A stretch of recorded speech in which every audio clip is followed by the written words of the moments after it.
Hi, ArcFieldWeather.com meteorologist Paul Dorian here on Wednesday morning, March the 12th. We continue to have the strong likelihood for some severe weather later Friday night into the upcoming weekend. That threat exists for, let's say, the Central Plains to the Mississippi Valley region on Friday and Friday night. It shifts somewhat to the east for Saturday, specifically including places like the Deep South and the Tennessee Valley, where I believe the severe weather threat will be the highest, and there will be some heavy rainfall.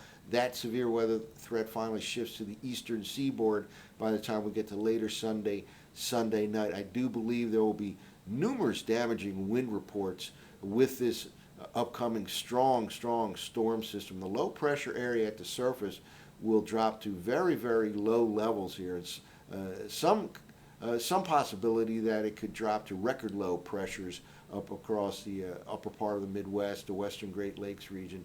For example, 980 millibars is on the table. That is under 29 inches. If you take a look at your home barometer, 29 inches is very low indeed, and this storm system has that possibility later in the week into the early part of the upcoming week. Before we really focus in on the severe weather threat, I wanted to just take a look at the northeast U.S., where kind of an interesting phenomenon this time of the year, what we call a backdoor cool front, has slipped from the northeast to the southwest. Call it a backdoor cold front because it, again, kind of sneaks in from the northeast and moves to the southwest, as compared with the more conventional cold front that moves from the west to the east in this part of the nation. But anybody who lives in Boston, New York, or Philadelphia, even down to D.C., knows that this time of the year, and especially late in March and into the month of April, if you get a wind shift in the lower part of the atmosphere from southwest to northeast, that can knock off a significant number of degrees on the old thermometer. In fact, that is what is happening right now. We have now north to northeast winds throughout the northeastern quadrant of the nation. And when we take a look at the surface map here, what we can find is high pressure is really situated now over the southeastern part of Canada. Winds blow clockwise around highs. That promotes a north to northeast flow of air, and you can see all these wind barbs here now generally indicating north to northeast winds, even down to the DC metro region. And the main factor here is that the ocean's still quite cold. In fact, the ocean warms up and cools down rather slowly, reaches its bottom in temperatures, let's say late February, early part of March, considerably after the first day of winter in late December. And similarly, late summer, the peak in the ocean temperatures in the Atlantic are late August, early September, which is well after the first day of summer in late June. And the fact that the ocean does warm up and cool down slowly is why the average air temperature reaches its peak again well after the summer solstice during July or August, and reaches its bottom well after the winter solstice, usually during late January and February. But you can see the northerly flow of air now throughout the Mid-Atlantic region, and this will knock at least 10, maybe 15 degrees off temperatures today for this afternoon in places like New York City, Philadelphia, even down to D.C. And it looks like it'll stay quite cool on Thursday as well. In fact, cloud cover may roll in off the ocean, and it could become quite cloudy by tonight and tomorrow in the Mid-Atlantic region, and that too will help to suppress temperatures compared to what we experienced yesterday, when 70 plus degrees were measured in places like D.C., Philadelphia, even into New York City. Some areas approach that 70-degree mark. Temperatures will surge again this weekend in this part of the nation once that high shifts off to the east. But the surge in temperatures this weekend will be accompanied by some rainfall that can become heavy by the latter part of the upcoming weekend. Well, let's now shift to the severe weather threat. Again, we're talking about the Friday, Saturday, Sunday time frame. This is NOAA's Storm Prediction Center outlook for severe weather during the day on Friday into Friday night, with an enhanced risk right across a large area of the middle Mississippi Valley region. I am in general agreement with the placement of this high levels of likelihood for severe weather. Again, this is Friday night time frame. We'll see some of the maps coming up here, including the surface maps, and we will have very, very strong low pressure that will cut from the western plains to the northeast, ending up near the western Great Lakes, and that surface low pressure will have very, very low central barometric pressures. Again, maybe 980 millibars, somewhere around 2,900, 29.00 inches, perhaps even a record low pressure, and that in and of itself increases the likelihood for damaging wind reports, because the pressure gradient will be immense with this upcoming weekend system. And again, we're talking later Friday into the day on Saturday. Even without tornadoes, we can have numerous damaging wind reports just because of that very, very tight pressure gradient. Now, this whole pattern will shift somewhat to the east on Saturday and probably will be a focus in the deep south in the Tennessee Valley region on Saturday. In fact, we can move forward here and see that this shifts a little bit to the east on Saturday and then towards the east coast by the time we get to Sunday. There's Saturday and there's Sunday. So again, we're starting off with this on Friday night, then it shifts a little bit to the east on Saturday, and finally to the eastern seaboard by the time we get to Sunday. Now, again, on Saturday, I think this is the area of real concern for severe thunderstorms and tornadoes on Saturday. But a very active weather pattern lasts all the way into the day on Sunday, and even on Sunday, there can be some strong to severe thunderstorms right along the Atlantic seaboard. Well, let's kind of detail some of the factors involved with this upcoming severe weather outlook. Again, strong likelihood for severe weather from Friday into Saturday into Sunday from the central plains all the way to the eastern seaboard. This is the vorticity field in the middle part of the atmosphere, the 500 millibar layer. And vorticity generally associated with upper level jet streaks, and they produce these vorticity maxima can signal where the strong upward motion will be down at the surface layer, and that is where we tend to look for clouds, rain, snow, thunderstorms in this particular case. So we want to excuse me, want to focus in on these vorticity maxima. Now, there's one area right here that can actually help to produce some strong thunderstorms, maybe even severe thunderstorms later today into tonight across the south central states. But that is not the main area of interest here going forward here. That slides from west to east right here. But then we have the real maximum right here showing up by Friday morning. And again, to the east, that's where you start setting up your very strong upward motion to the just to the east of that vorticity maxima, that rotation in the upper part of the atmosphere. Now we'll kind of clear the page here and go forward here, and that slides to the north and east. So that by the time we get to Friday night, you have very strong upward motion right over the middle Mississippi Valley region. Again, this is that initial area of concern, the middle Mississippi Valley region, later Friday night, and certainly anywhere along the Mississippi Valley, including the upper and lower parts of the Mississippi Valley, concern as well in those areas. Now, an interesting part of this overall pattern is that slides to the north and east by the time we get to Saturday morning, and then we have a secondary wave in the upper part of the atmosphere. This is the one that will help to produce severe weather threat down in this part of the nation on Saturday and Saturday night. So that first system moves up to the north and east, quickly followed by a strong system on its heels here. We'll move into the midday on Saturday, and again, this kind of a pattern here will promote a lot of upward motion right in this part of the nation right here.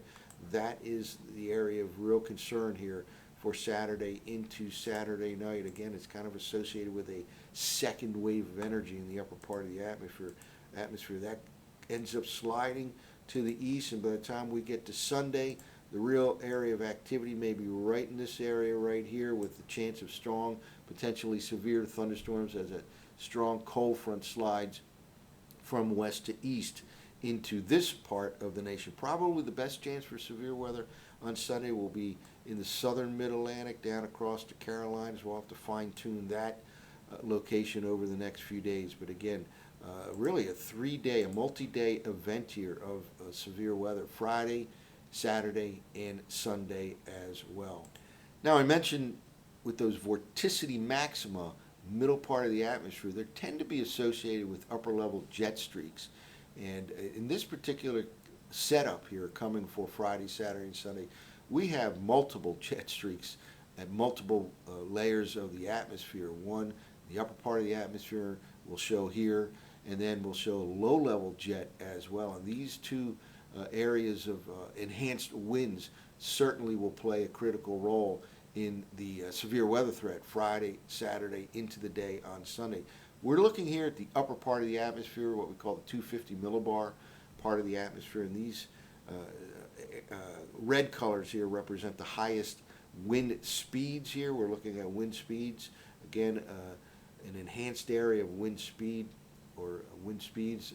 Those are the jet streaks in the overall jet stream, and they can promote strong upward motion here. So we'll move forward here, and again, there is that chance for strong to severe thunderstorms later today down across the south central states, but then we move into Thursday and then into the day on Friday. So we wake up Friday morning, very, very powerful jet here. You can see this is 140 knots and above in the upper part of the atmosphere. So this is a very strong upper level jet streak, and again, that can promote enhanced upward motion down at the surface level, and this is the area of concern for Friday night, right in this area right here. And again, one of the culprits will be this upper level jet streak.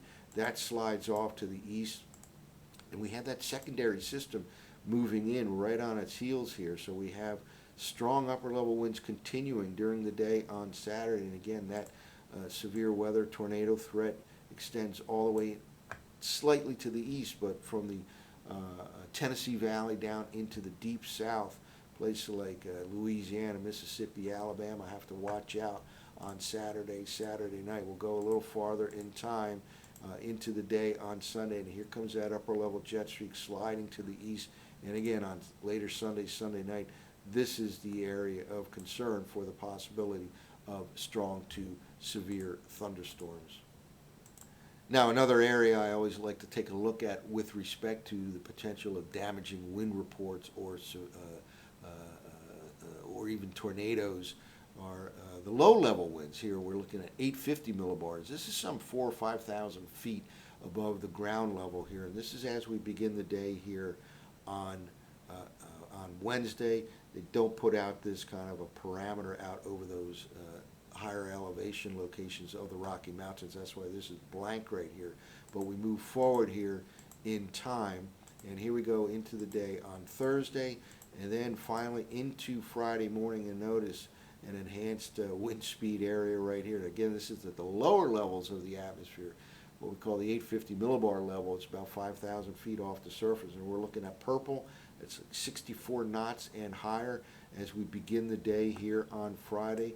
That's low-level jet certainly plays a big role right here, late Friday evening time frame, and we are going to have a very strong surface low, almost a record low pressure as a possibility here. We'll see. It's possible that it actually reaches some of the lowest barometric pressures ever seen in this part of the nation.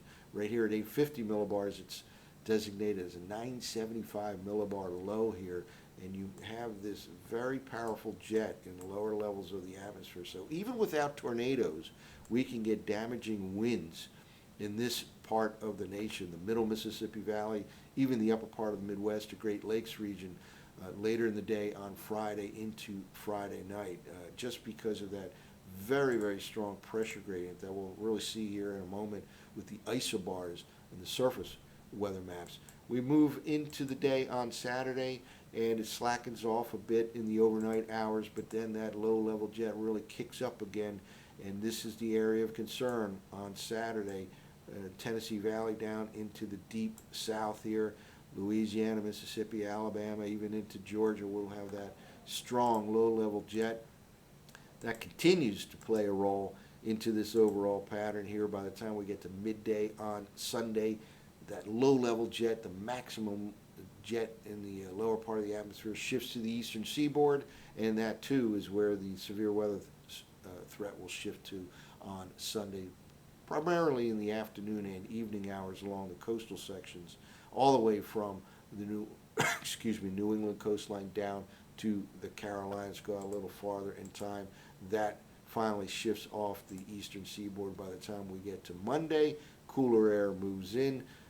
As is typical this time of the year, the cooler air won't last too long before there'll be another surge of warm air coming from the southwest to the northeast across the eastern half of the nation by the middle part of next week. Well, let's wrap up with the surface forecast maps. By the way, I've been using the 0Z run of the GFS, the conventional version of the GFS, and all these maps from tropicaltidbits.com. Here we are on Wednesday morning, and this is your backdoor cold front signal. Whenever you see high pressure over southeastern Canada this time of the year going into the month of April, that promotes a northeast flow of air. You get basically a frontal passage that moves like this from northeast to southwest, and right now again we have northerly flow of low-level air here all the way in this part of the nation. Yesterday that was a southwesterly flow of air, but in the overnight hours, backdoor cold front passed from northeast to southwest. The wind shifted and temperatures dropped to pretty cool levels, but the main part of the temperature pattern is that they won't warm up all that much. Yesterday, again, it was 70 to 75 degrees in places along that D.C. to Philadelphia corridor. More likely the 50s today, and also on Thursday as well. That cool air from off the ocean will remain around on Wednesday night and Thursday, and there'll be more clouds actually rolling in off the ocean into the mid-Atlantic region. So that's your backdoor cold front. We will see this kind of a pattern repeat itself numerous times later in the month of March into April in this part of the nation.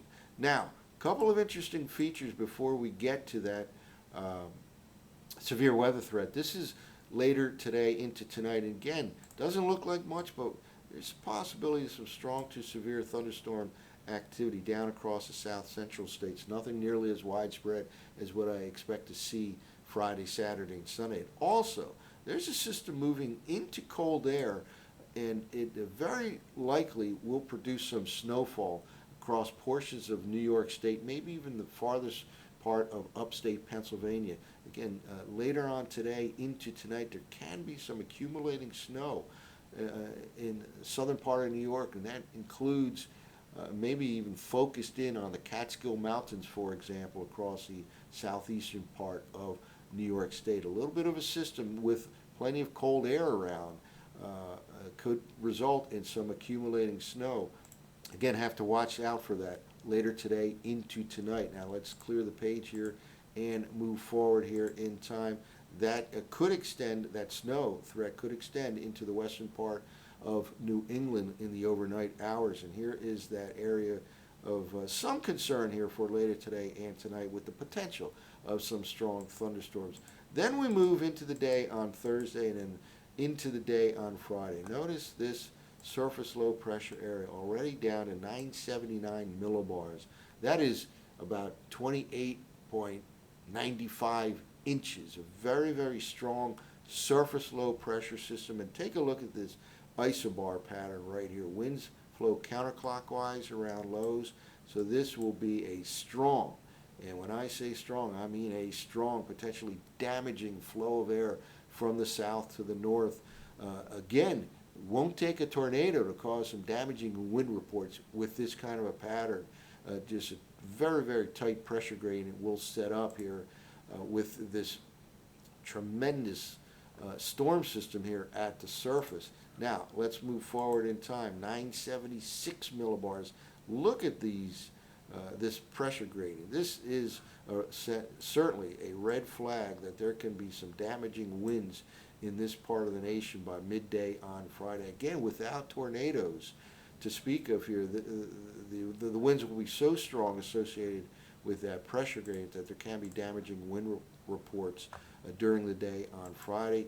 That system moves up to the north and east. Remember, we saw that first wave in the upper part of the atmosphere shift from the plains of eastern Colorado off to the north and east.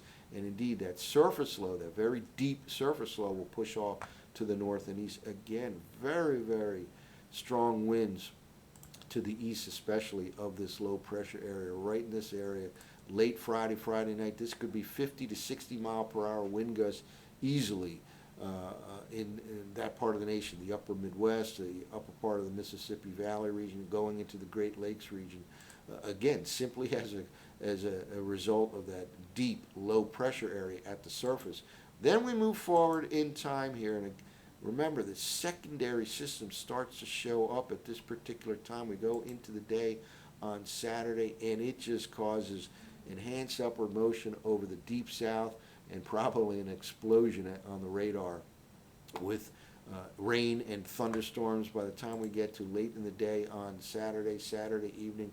Look at this, just a tremendous amount of rainfall depicted here. So you have flooding rain as one concern, you have damaging wind gusts as another concern, and certainly the threat of tornadoes in this part of the nation on Saturday into Saturday night. So kind of a multi-severe weather parameter here to be concerned about. Again, flooding rains, flash flooding, damaging wind reports with or without tornadoes, and there can be some strong tornadic activity as well on Saturday and Saturday night. Again, one of the main culprits is that secondary upper level system that slides across the deep south here. Then we go into Saturday evening, Sunday morning, and that whole pattern shifts to the east. It loses a little bit of punch. Nonetheless, there will be strong to severe thunderstorm possibility in this part of the nation on Sunday and Sunday night. And notice the pressure pattern here shows strong southerly winds. There will be very strong winds pushing in mild air over the upcoming weekend along the Atlantic seaboard. We'll get back to near 70 degrees this weekend in places like D.C. and Philadelphia, and it'll become increasingly wet. There can be showers on Saturday afternoon, Saturday night, potentially some heavy rainfall on Sunday evening time frame, and that can include strong to potentially severe thunderstorms in the eastern states. So those same areas, for example, up in New York State that can get some accumulating snow later today, tonight, into early tomorrow, can get some heavy rainfall by the time we get to the latter part of the upcoming weekend. Slides off to the east, and that cold front will be off the east coast by the time we get to Monday morning.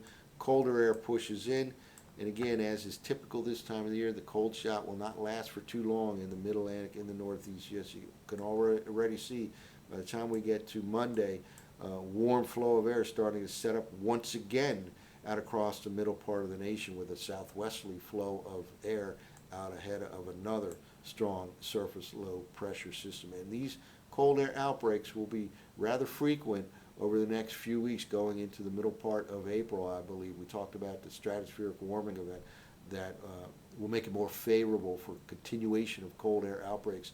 And when you get cold air outbreaks, latter part of March into April, you have additional severe weather outbreaks as well. So a lot going on here. Again, the potential for a multi-day severe weather event here from Friday into Saturday and all the way into the day on Sunday. That's it for now. For ArcFieldWeather.com, this has been meteorologist Paul Dorian.